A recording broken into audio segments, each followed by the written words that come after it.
सादर जमीन।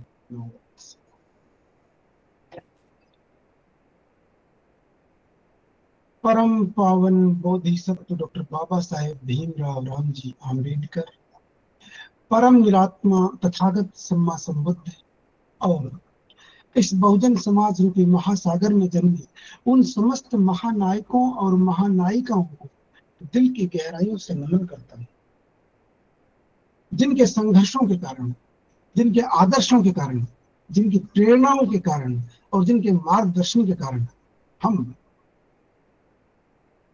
जो पहले सामान्य मानवता ही नहीं पशुता से गिराए गए थे, ऐसे हम लोग आज सामान्य मानवता ही नहीं अंतरराष्ट्रीय स्तर की मानवता के भागी बने हैं। मैं बहुत बहुत आभारी हूँ आज के इस मंच के मूल प्रेरणा स्रोत परम वंदनीय भदंत करुणाशील राहुल जी का, कि पूज्य भदंत ने ये बहुत बेहतरीन मंच सजा करके हम सबको जो देश के विभिन्न हिस्सों में अलग अलग जगह रह रहे हैं उन सबको एक परिवार में तब्दील कर दिया। तो पूज्य भदंत का बहुत बहुत अभिनंदन, बहुत बहुत आभार। मैं बहुत बहुत आभारी हूँ हमारे सम्माननीय मंच संचालक योगेश धार्मिक सर का, कि सर आपने मुझे बोलने का मौका दिया, इसके लिए आपका बहुत बहुत आभार। और जिन बच्चों ने आज किशोर पंचशील का पाठ किया उनको बहुत ढेरों ढेर मंगल कामनाएं कि आप इसी तरह से आगे बढ़ते रहें और इस तरह से दम में अगली पीढ़ी में संचरित हो जाए। तो हमने पिछली बार कुछ विषयों पर चर्चा की थी कि आमतौर पर गलत फहमियां जो कि प्रचारित की गई और उन गलत फहमियों के कारण आमतौर पर हमारा समाज अर्थात बुद्धिस्ट समाज, धार्मिक समाज आज भी विचलित सा महसूस करता है।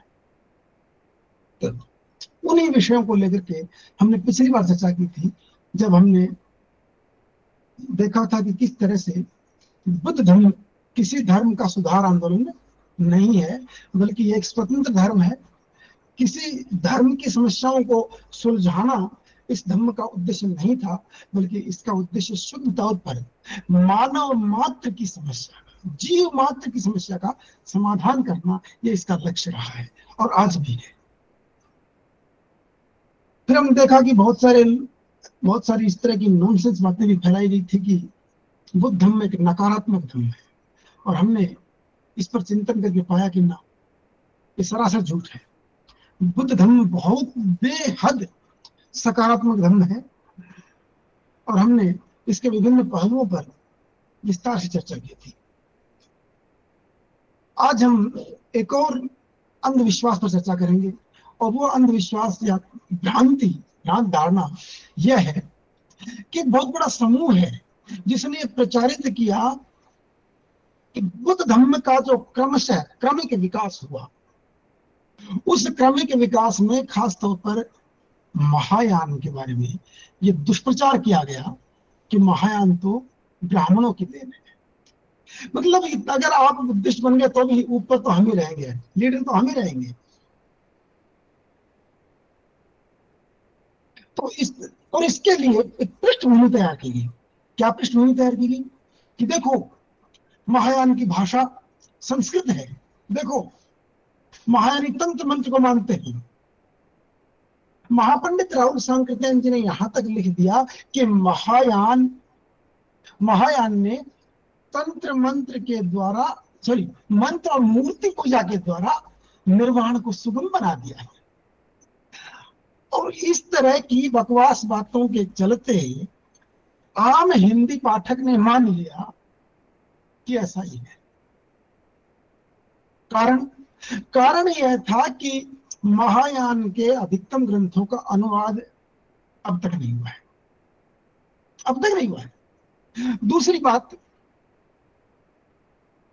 कि महायान की जो सर्वोत्तम उपलब्धियां थी उनके बारे में किसी को कोई जानकारी नहीं।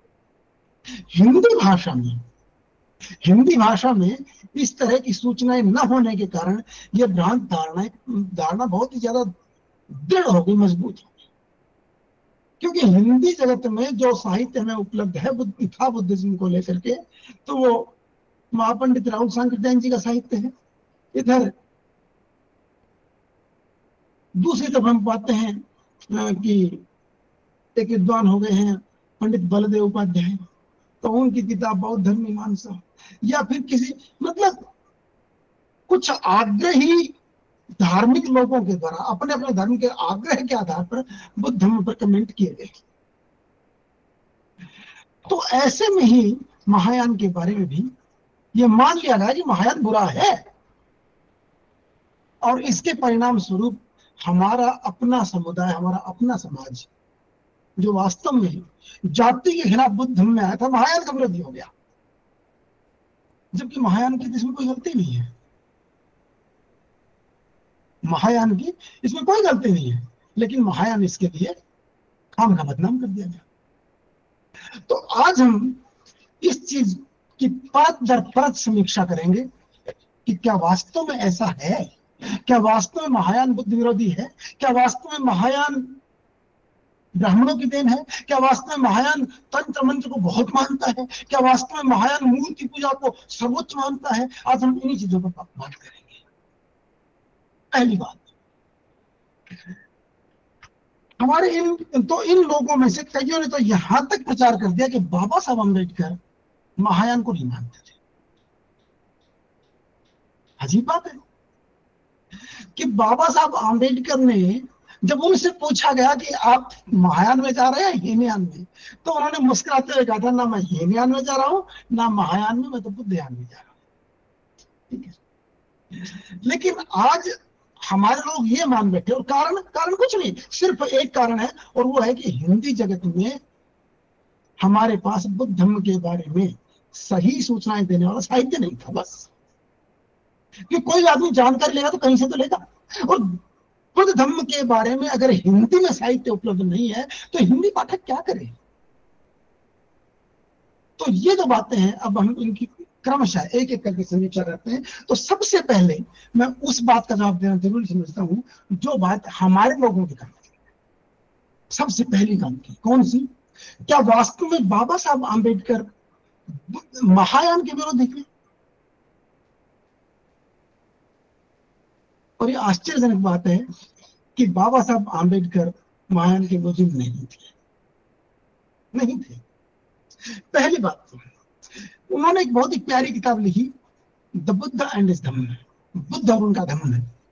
और इस किताब में मैं कुछ दिन पहले ही देख रहा था और मैंने पाया कि 8 जगह मुझे ऐसे रेफरेंस मिले जहां बाबा साहब महायान की देशना कर रहे हैं।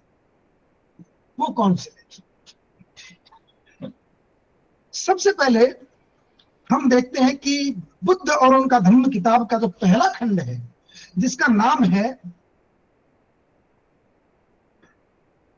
सिद्धार्थ गौतम बोधिसत्व, किस प्रकार बुद्ध बने, और इस खंड का, पहले खंड का जो चौथा भाग है, जिसका नाम है ज्ञान प्राप्ति और नवीन मार्ग का दर्शन, उसमें जो चौथा विषय है, चौथे भाग का भी जो चौथा विषय है, जिसका शीर्षक है सम्यक संबोधि प्राप्त करके बोधिसत्व गौतम बोधिसत्व बुद्ध बन गए।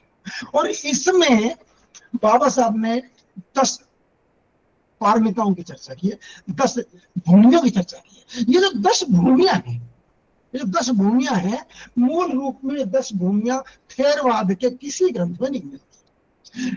पाली साहित्य में किसी भी एक भी किताब में ये तो 10 भूमियां नहीं मिलती। ये 10 भूमियां असल में मिलती हैं महायान के 10 भूमि से सूत्र। ये भूमियां मिलती हैं थोड़े से हेरफेर के साथ महावस्तु में, जो कि महासांख्यिकों का ग्रंथ था। तो अब हमें ये देखने की बात है कि बाबा साहब अगर महायान के विरुद्ध होते तो वे यह देशना क्यों देते कि बोधिसत्व किस तरह से बुद्ध बनता, मतलब बुद्ध धर्म की क्या मान्यता है कि वो अपने संस्थापक की भी परीक्षा लेता है। बुद्ध धम्म एक ऐसा अनोखा धम्म है जिसने शर्त रखी अपने संस्थापक के लिए कि हमारा संस्थापक तक बनेगा जब वो इन 10 अवस्थाओं को पार कर जाएगा। ठीक है, इनकी व्याख्या करने के लिए हमारे विद्वानों ने अलग अलग ढंग से अनुवाद किए और काफी उलझने हुई। जैसे कि भाई माना गया कि भाई एक पूरे जीवन में सिर्फ ये विमलासा की मुदिता प्रमुदिता भावना की भूमि की प्राप्ति होती है, फिर विमला की होती है। तो कईयों ने ऐसे कर दिया, कुछ लोगों ने कहा नहीं, ऐसा हो ही नहीं सकता कि हम पुनर्जन्म माने। जीवन में साधना करते समय एक भूमि प्रमुदिता है या मुदिता है, दूसरी विमला है। इस तरह से अलग अलग विद्वानों ने व्याख्याएं की। व्याख्याएं जो भी हुई, लेकिन सच्चाई यह है कि यह वर्णन थेरवाद में नहीं मिलता। ये वर्णन विशुद्ध तौर पर महायानी है। अब सवाल उठता, बाबा साहब ने महायानी चीज क्यों बताई? क्या बाबा साहब को पता नहीं था कि महायान तो ब्राह्मणों का है, महायान अंधविश्वास पर रहता है? नहीं, मुझे पूरा विश्वास है कि बाबा साहब कम से कम मुझसे तो कई लाख गुना ज्यादा बुद्धिमान थे। मैं मान के चलता हूं कि मैं उनके जूतों में जो मिट्टी के कण लगते हैं उन मिट्टी के जर्रों में से एक जर्रात का 1000वां हिस्सा भी मैं नहीं हो सकता। तो मैं इसलिए मैं मान रहा हूं कि उन्होंने यूं ही नहीं लिखा, कोई कारण है। और कारण यह है कि बाबा साहब ये नहीं मानते थे कि महायान बुरा है। क्यों नहीं मानते थे? क्योंकि बाबा साहब सिर्फ हिंदी नहीं जानते थे, सिर्फ मराठी नहीं जानते थे, बाबा साहब को इंग्लिश भी आती थी और कई महायान ग्रंथों का इंग्लिश में अनुवाद उपलब्ध था। ठीक है, तो अब हम देखते हैं इसी तरह से बाबा साहब ने इसी किताब के दूसरे खंड के दूसरे भाग के 6ठे विषय की 14वीं लाइन में, धम्म दीक्षाओं का आंदोलन एक खंड है, दूसरा खंड, तो उसमें जो है बाबा साहब यहां लिख रहे हैं, जिन साथियों के पास ये किताब हो वो उस किताब को खोल के देख सकते हैं। हमें कोई जल्दी नहीं है। अगर किसी को लगता हो कि मैं यूं गप हाँक रहा हूं तो आप किताब खोल लीजिए, उसमें देख लीजिए। ठीक है, कि जो दूसरा खंड है जिसका नाम है धम्म दीक्षाओं का आंदोलन।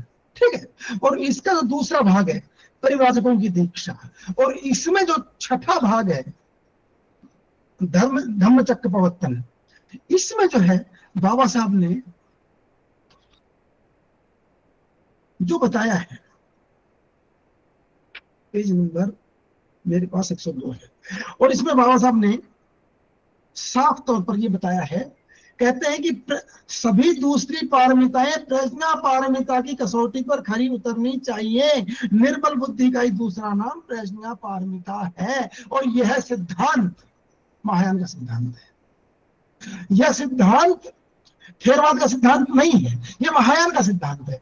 और महायान के ग्रंथों में एक जगह नहीं अनेक जगह, चाहे वो आचार्य असंग का योगाचार भूमि हो, बोधिसत्व भूमि हो, चाहे फिर वो अष्ट सहस्री का प्रज्ञा पारमिता हो, और बहुत सारे ग्रंथों को रेफर किया जा सकता है। उनमें ये बात मुख्य रूप से आई है कि बाकी पारमिताएं तभी पारमिता बनती हैं जब वो प्रज्ञा पारमिता पर आधारित हो।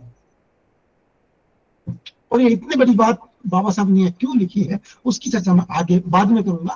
पहले मैं सिर्फ एक बार ये दिग्दर्शन कराना चाहता हूं कि बाबा साहब ने हमें महायान की देशना दी है। इसलिए किसी को ये लगता हो कि बाबा साहब महायान के खिलाफ थे तो मैं उनको बताना चाहता हूं बाबा साहब ने हमें महायान की देशना दी है। आगे देखिए, इसी तरह से इसी खंड के मतलब दूसरे खंड के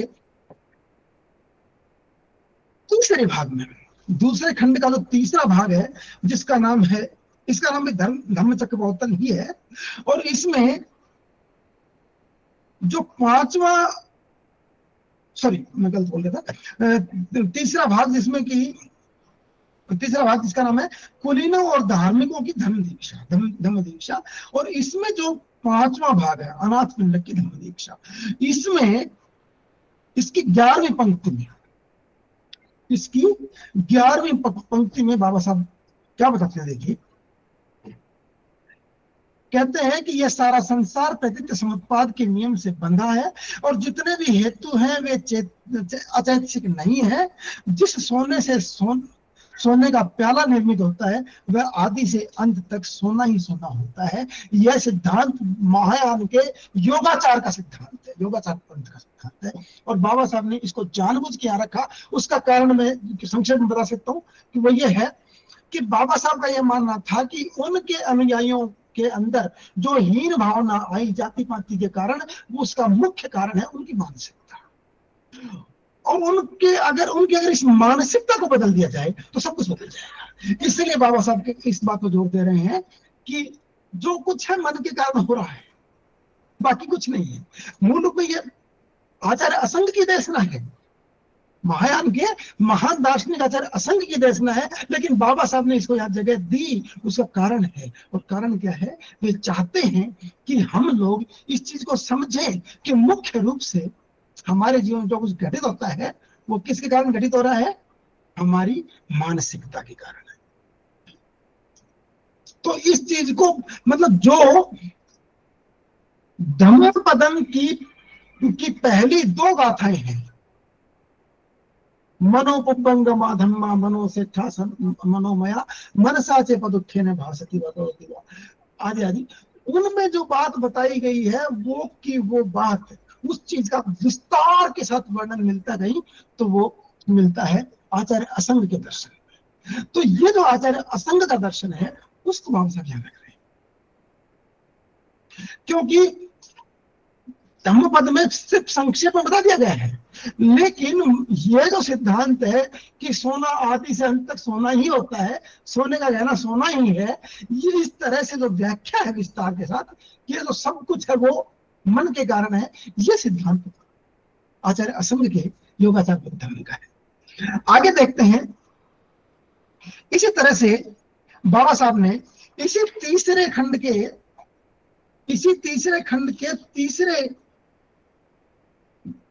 तीसरे भाग यानी जिसकी हम चर्चा कर रहे थे, कुलीन और धार्मिकों की धम्म दीक्षा, उसी में जो दूसरा विषय है काश्यप बंधुओं की धम्म दीक्षा,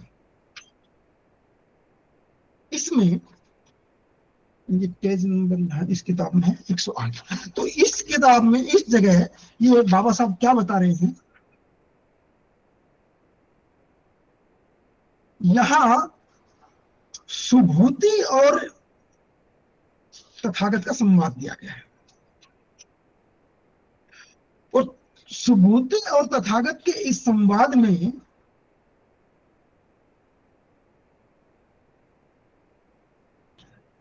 उन्होंने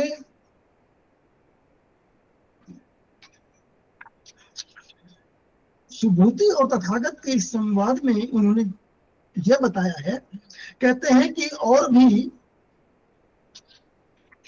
भी पारमिताएं होती हैं, और वो जो 6 पारमिताएं यहाँ बाबा साहब डिस्कस कर रहे हैं, वो 6 पारमिताएं महायान का सिद्धांत है, क्योंकि थेरवाद में 10 पारमिताएं होती हैं, 6 पारमिताएं नहीं होती हैं। तो ये जो विषय वस्तु है ये पूरी तरह से किसकी है? महायान की है। इसी तरह से हम देखते हैं कि इसी तीसरे खंड के तीसरे भाग के 5वें में, यानी अनाथ पंडित की धर्म दीक्षा जो है, इसमें बाबा साहब ने एक खास बात कही है, और वो क्या कि जो सारा यहां बाबा साहब ने खास बात ये की है कि यहां असंग और आचार्य असंग का नाम लेकर के विस्तार से विवेचन किया है, आचार्य असंग का नाम लिया गया है।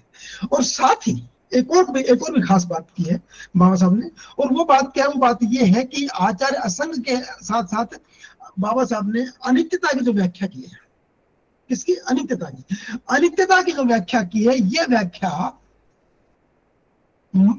महायान दर्शन, महायान के प्रधान आचार्य, जिसको शून्यवाद के प्रधान आचार्य नागार्जुन के ग्रंथ मध्यमक शास्त्र के 24वें प्रकरण का संक्षिप्त रूप है। इसको क्या कहेंगे? खैर, इस तरह से मैं मतलब और भी उदाहरण आपके सामने रख सकता हूं, लेकिन मुझे लगता है कि हमारी बात को साबित करने के लिए काफी है कि बाबा साहब को महायान से कतई कोई दिक्कत नहीं थी। इसलिए ये विचार ही गलत है कि बाबा साहब को महायान से समस्या थी। बाबा साहब ने एक जगह नहीं, कई जगह लिखा है करुणा और प्रज्ञा। अब देखिए, आमतौर पर थेरवाद में आता है शील समाधि प्रज्ञा। एक भंते जी मुझसे कह रहे थे कि नहीं, आप लोग जो बोलते हो ना ये ये करुणा और प्रज्ञा, बोलिए सिद्धांत सही नहीं है, शील समाधि प्रज्ञा होना चाहिए। लेकिन उन भंते जी को ये नहीं पता था कि सिर्फ आप जितना जानते हैं उतना ही बुद्धिज्म नहीं है।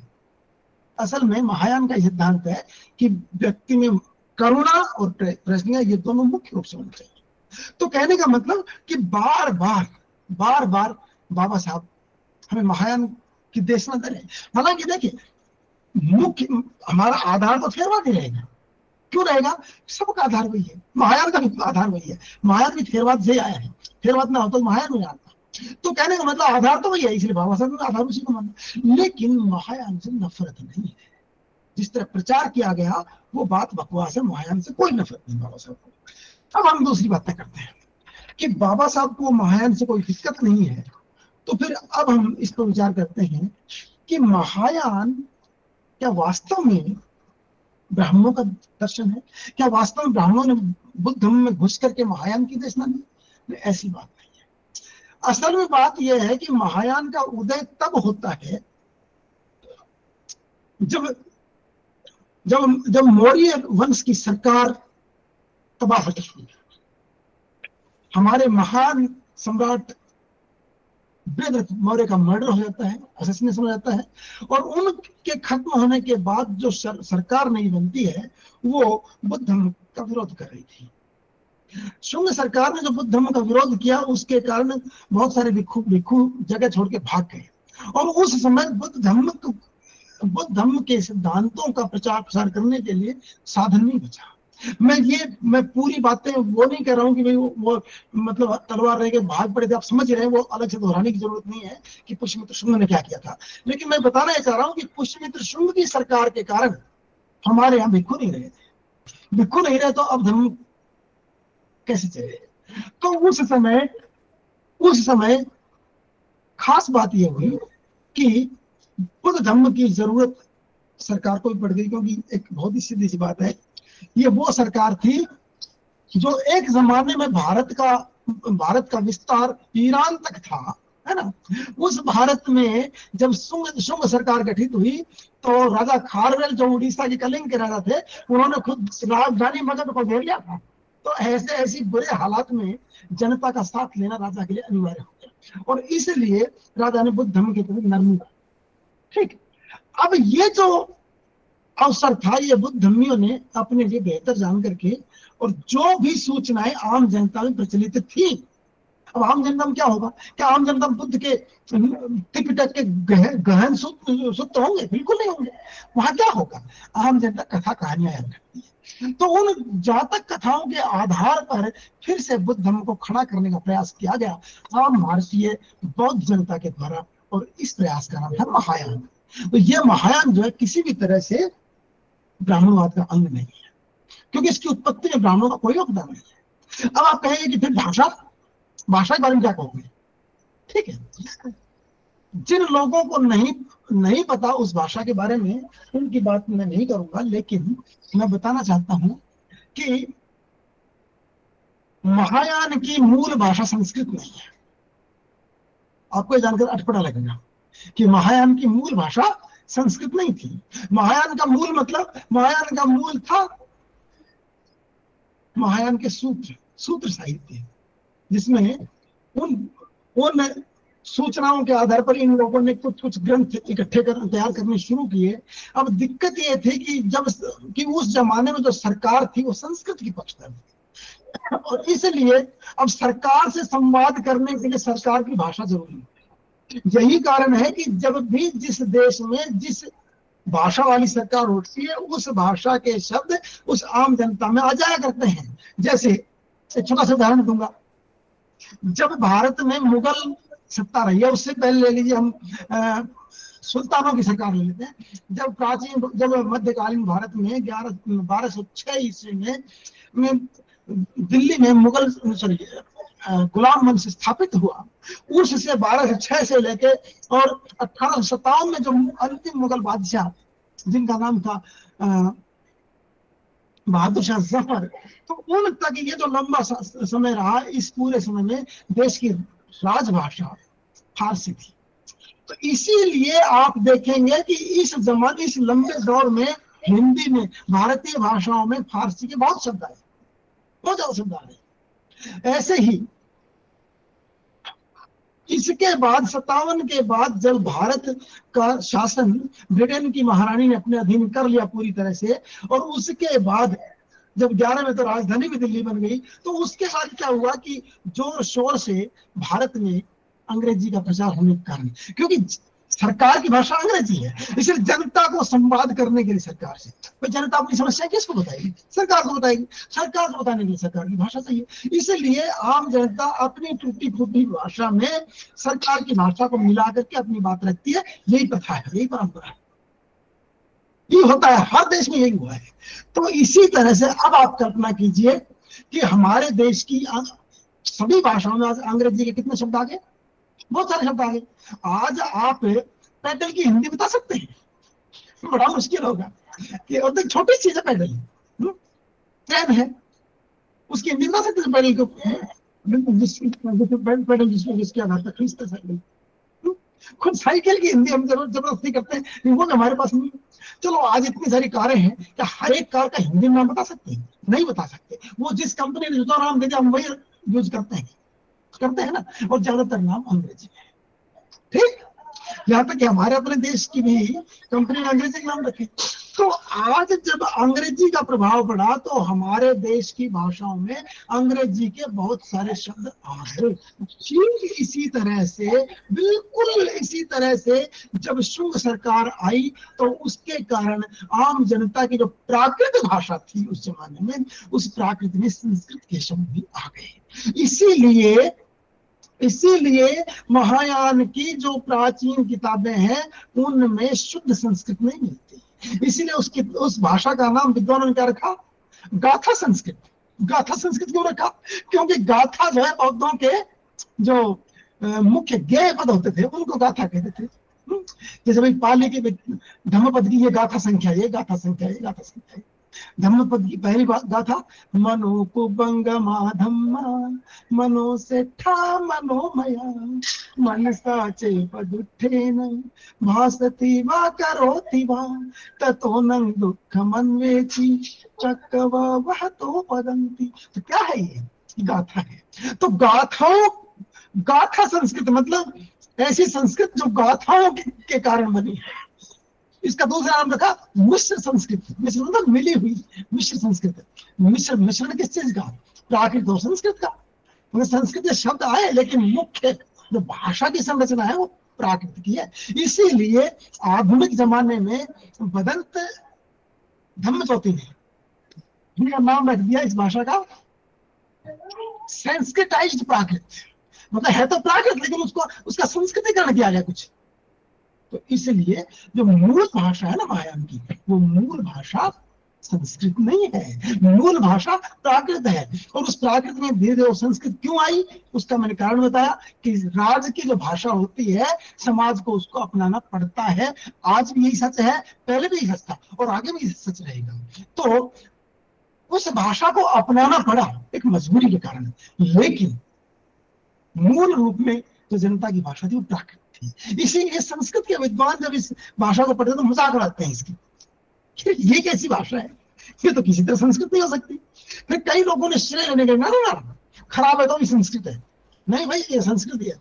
ये अपने अपने तरीके हैं लोगों के, लेकिन सच्ची बात यह है वो प्राकृत भाषा है और उसमें संस्कृत बहुत सारी डाल देती है। चलो कोई बात नहीं, लेकिन इससे हमें इतना स्पष्ट हो जाता है कि मूल रूप में महायान की भाषा संस्कृत नहीं है। संस्कृत आई बाद में। बाद में कब आई?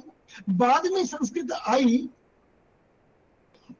जब ब्राह्मणों से या बहस करने की परंपरा शुरू हुई तब, वरना बुद्ध धर्म की परंपरा का के जो शुरुआत में सबसे पहले जो ग्रंथ संस्कृत में अनुवाद किए गए वो थेरवाद के थे, जिसको हम हीनयान कहते हैं, थेरवाद कहते हैं। थेरवाद के ग्रंथ सबसे पहले संस्कृत में अनुवाद किए गए और उनके नाम देखिए, इधर है दीर्घ निकाय, उधर नाम पड़ा दीर्घागम, इधर नाम है मध्यम निकाय, उधर मध्यम आगम है। इधर नाम था संयुक्त निकाय, उधर नाम पड़ा संयुक्त आगम है। उधर इधर नाम था पाली में अनुत्तर निकाय, तो उधर नाम पड़ गया एकोत्तरिक आगम। ठीक है, इधर नाम था खुद्दक निकाय, उधर नाम पड़ गया खुद्दक आगम है। तो ये जो नाम पड़े, ये संस्कृत में किसने किए? समाजवादी थेरवादियों ने किए। तो इसलिए सिर्फ भाषा के कारण आप ये नहीं कह सकते कि संस्कृत भाषा अपना ली इसलिए लोग ब्राह्मण धर्म के अपने हो गए ना, गलत बात। सर कितना टाइम है? अगर 5 मिनट और मिल जाए तो ठीक है। तो जी सर, ओके जी सर। अब हम देखते हैं एक बात खास, वो क्या कि क्या वास्तव में महायान ने मूर्ति पूजा को बहुत ज्यादा महत्व दिया? ये उन बड़े झूठों में से एक है, अकादमिक झूठों में से एक है, जो विद्वानों ने बोले आज तक लिखे और बोले। कैसे? महायान के जो प्रतिष्ठित ग्रंथ हैं, जैसे कि एक ग्रंथ है अष्टशास्त्री का प्रश्न पारमिता सूत्र, और इस ग्रंथ में देखिए क्या कहते हैं। कहते हैं कि यहाँ बुद्ध के मुंह से कहलवाया गया है। क्या कहलवाया गया है? कहते हैं कि भाई जो बुद्ध की प्रतिमा पर, मूर्ति पर फूल चढ़ाएगा उसको पुण्य मिलेगा। ठीक है, लेकिन अगर कोई बुद्ध की इस देशना को कंठस्थ कर लेगा, इसको खुद समझ लेगा, उसको ज्यादा पुण्य मिलेगा। अच्छा, और कोई कंठस्थ करे उससे भी ज्यादा पुण्य उसको मिलेगा जो इस देशना को पुस्तक बना करके, पुस्तक स्थान कृत्वा पुस्तक गताम कृत्वा, कि पुस्तक बना करके अगर कोई इस देशना का प्रचार करे, मतलब पुस्तक बना के बांटे, वितरण करे, और जो पुस्तक बना के बांटे उससे भी ज्यादा पुण्य उस व्यक्ति को मिलेगा जो इसके अर्थ की लोगों में व्याख्या करे, और उससे भी ज्यादा पुण्य उसको मिलेगा जो किताबें भी बनाए, उनको बांटे भी, और उनकी व्याख्या करके अर्थ भी समझाए। उसके पुण्य की कोई सीमा नहीं। अब सोच के देखिए, मूर्ति पूजा कहां रह गई? है कहीं मूर्ति पूजा? मूर्ति पूजा बहुत पीछे पड़ गई, बहुत पीछे रह गई। असल में मूल सिद्धांत है वो क्या है? मूल सिद्धांत यह है कि महायान का कि मूर्ति पूजा इंपॉर्टेंट नहीं है, लेकिन उसको खारिज नहीं कर रहे। क्यों खारिज नहीं कर रहे? क्योंकि बुद्ध के प्रति कितने ही लोगों का सम्मान भाव था। अगर बुद्ध की मूर्ति के सामने 2 फूल चढ़ाने से कोई आदमी महसूस करे कि हाँ मैं भी बुद्ध के प्रति सम्मान भाव व्यक्त कर रहा हूं, तो उस व्यक्ति को उससे वंचित करना उन्होंने उचित नहीं समझा। इसलिए, और ये थेरवाद में नहीं उचित नहीं समझा, तो थेरवाद में भी बुद्ध के नाम पर एक पत्थर पर बुद्ध का पैर बना लिया और उसके ऊपर फूल चढ़ाने लगे। ये आज भी थाईलैंड में देख सकते हैं, लंका में देख सकते हैं, बर्मा में देख सकते हैं। तो कहने का मतलब, और अब तो बुद्ध की मूर्तियों को फूल चढ़ाते हैं। तो कहने का मतलब कि बुद्ध की मूर्ति का सम्मान करना, महायानियों ने इसका विरोध नहीं किया, लेकिन सिर्फ उस मूर्ति को मानना और कुछ नहीं करना इसके विरुद्ध है। इसके ठीक विपरीत वो क्या कह रहे हैं? आप बुद्ध की देशनाओं को याद करो, ज्यादा पुण्य मिलेगा, और उससे ज्यादा पुण्य तब मिलेगा आप उनको किताब के रूप में लिखना शुरू कर दो, और उससे ज्यादा पुण्य तब मिलेगा जब किताब के रूप में लिख के बांटना शुरू कर दो, उससे ज्यादा पुण्य तब मिलेगा आप किताब के रूप में बांटने के अलावा लोगों में जाकर के किताब दे दें और फिर उसका अर्थ भी समझाएं, उसकी व्याख्या भी समझाएं, तो फिर आपके पुण्य कोई सीमा नहीं है। तो ये जो है मतलब एक धार्मिक तरीके से बुद्ध की देशनाओं को दुनिया में पहुंचाने के लिए उन्होंने एक रास्ता निकाला। अब आप ये देखिए कि क्या आप इस चीज को सुनते हुए किसी भी तरह कह सकते हैं कि महायान ने मूर्ति पूजा का प्रचार किया? ना, बिल्कुल नहीं किया।